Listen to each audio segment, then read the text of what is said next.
ଛି ଛି ଜଙ୍ଗଲ ଭିତରେ ହେଇଗଲେ କଲେଜ ଛାତ୍ରୀ ବାହାଘର, ସେ ବି ଏକ ନିଛାଟିଆ ଜଙ୍ଗଲ ଭିତରେ।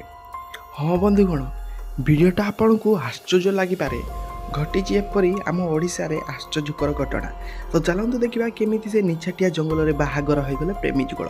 ତ ସେଥିପାଇଁ କ'ଣ କ'ଣ ଘଟିଲା ବାହାଘର ପରେ ତା ଘଟଣା ଦେଖିବା, କିନ୍ତୁ ଭିଡ଼ିଓଟାକୁ ଲାଇକ୍ କମେଣ୍ଟ ସେୟାର କରିବେ। ତ ବନ୍ଧୁଗଣ ଦେଖନ୍ତୁ, ବିବାହ କେମିତି କରୁଛନ୍ତି ଜଙ୍ଗଲରେ ଧରା ପଡ଼ିକି ପ୍ରେମୀ ଯୁଗଳ। ମାନେ ବନ୍ଧୁଗଣ, ହଷ୍ଟେଲରେ ରହୁଥିଲେ ଯୁବକ ଏବଂ ଯୁବତୀ ଗାଁରେ ରହିକି କଲେଜକୁ ପାଠ ପଢ଼ି ଆସନ୍ତି ଏବଂ ପ୍ରେମ ସମ୍ପର୍କ ଗଢ଼ି ଉଠିଥିଲା। ତାପରେ ଯାକି ଖେଳ କରିବାକୁ ଜଙ୍ଗଲ ଆସିଥିଲେ, କିନ୍ତୁ କିଛି ପିଲା ପହଞ୍ଚିଗଲେ ଏବଂ ସେମାନଙ୍କୁ ବିବାହ କରିଦେଲେ। ତ ବନ୍ଧୁଗଣ, ଆପଣ ବି ଏ ଭିଡ଼ିଓଟା ଦେଖିପାରୁଥିବେ। ତ ବିବାହ ପରେ ଘଟିଥିବା କିଛି ଘଟଣା, ତ ଆପଣ କ'ଣ ଭାବୁଥିବେ କି କ'ଣଟା ଘଟିଥିବ ତାକୁ ବିବାହ ପରେ?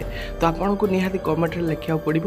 ତ ଏବଂ ଯେଉଁମାନେ ଏ ଭିଡ଼ିଓଟାକୁ ଦେଖୁଛନ୍ତି ସେମାନେ ନିହାତି ଭିଡ଼ିଓଟାକୁ ସେୟାର ତ ନିହାତି କରନ୍ତୁ।